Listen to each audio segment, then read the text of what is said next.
All right, partner. You ready to dive back into the Yellowstone Ranch? Always up for a good old-fashioned showdown. Well, this season finale, let's just say things got a little wild. What did you say? Oh, without a doubt. I don't think anyone was expecting that ending. Before we get into all the gritty details, we should probably give folks a heads up. Oh, right. Spoiler alert. If you haven't seen that Yellowstone finale, maybe hold your horses on this one. Yep, come on back when you're all caught up. Don't want to ruin any surprises. All right, so where do we even begin? I mean, that ending left me with more questions than answers.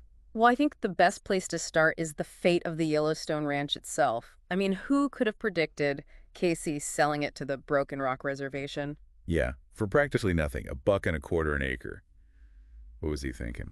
Remember back in 1883, there was that scene where a Native American character predicts the land returning to its original inhabitants after 7 generations. Oh, yeah, that's right.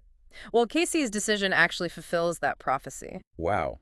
Talk about bringing the story full circle. It's a pretty powerful way to tie everything together, wouldn't you say? Absolutely. But, he didn't just hand it over without a fight. He added all those conditions about no development or resale. They want you to protect the land. Exactly. And Rainwater, to his credit, he promised to honor those conditions. Makes sense. That land is sacred to his people. And turning it into a wilderness area, that was a pretty bold move. It sends a clear message. Like hitting the reset button on the whole ranch. Stripping away all that power and wealth that defined it for so long. It's almost like they're saying the land itself is what truly matters. Now that's a message I can get behind. But speaking of power struggles, we can't forget about that explosive confrontation between Beth and Jamie. Oh boy, now that was a scene. I mean, those two have always had a complicated relationship. You could say that again? But the way Beth unleashed on him, I was on the edge of my seat. She was like a force of nature. Years of resentment all boiling over. Fueled by grief, too, I think.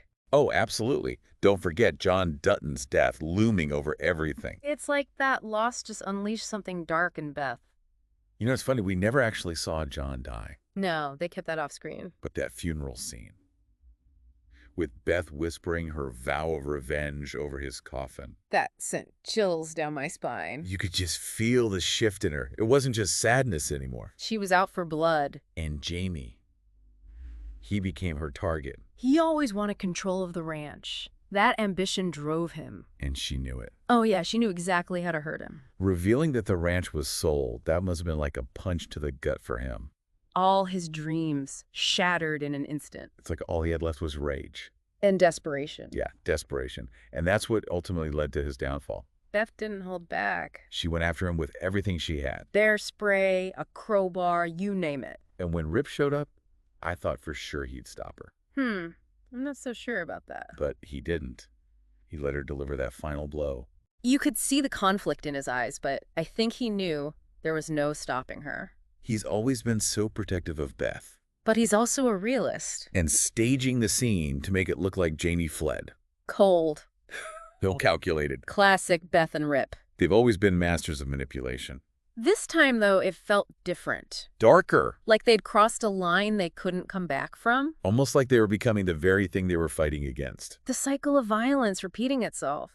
But, even with all that darkness, there's still a glimmer of hope, wouldn't you say? Oh, yeah. Where do you see that? Well, think about the other characters. They all went their separate ways. True. Like Teeter heading down to Texas to join Jimmy at the 6666. And Ryan hitting the road with Abby, following her music career. It's like everyone was just waiting for the chance to break free. Maybe the ranch was holding them back in a way? Yeah, maybe. But what about Kayce? He made this huge decision to sell the ranch. Yeah, he did. But did he find peace with it? I'm not so sure. He seemed pretty torn up about it all. The weight of the past, And the loss of his home.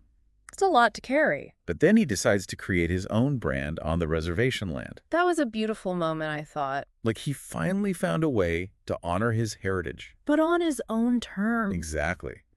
And that final scene with Mo restoring the headstones in the Dutton family cemetery. Gave me chills. Here's Mo, this loyal right-hand man to Rainwater, showing respect for the Duttons. It's like they're acknowledging their shared history. The good and the bad. And finding a way to move forward together.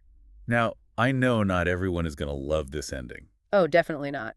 It sparked some pretty heated debates online. Some folks are praising the bold choices. The historical parallels? The poetic justice, But others, they feel cheated. especially with John's death happening off-screen. It's definitely a thought-provoking finale. And that's what good storytelling should do, right? Get people talking Debating, wrestling with those big questions. about family, legacy, belonging. I think the finale is open to interpretation, which makes it even more interesting. It doesn't tie everything up neatly. It leaves us with more questions than answers. And that's okay. Makes you think, doesn't it? It sure does.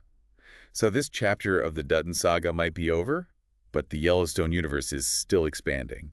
We've got 1883, 1923, and now those rumors about a Beth and Rip spinoff have me all excited. Oh, yeah. I can't wait to see where they take those characters. Especially Beth and Rip, they've always been fan favorites. Seeing them build a new life away from the Yellowstone, that could be really interesting. All right, enough from us. Let's hear from you. What'd you think of the finale? Did it live up to your expectations? Were you shocked? Confused? Heartbroken. Probably a little bit of everything, huh? Share your theories, your favorite moments, anything that's on your mind. Head down to the comments and let's keep the conversation going. And hey, while you're down there, hit that subscribe button. We've got plenty more deep dives coming your way, exploring all sorts of fascinating topics. We're always digging into something new, so stay tuned. That's right, partner. Until next time, keep those minds curious, and we'll see you back here soon for another adventure.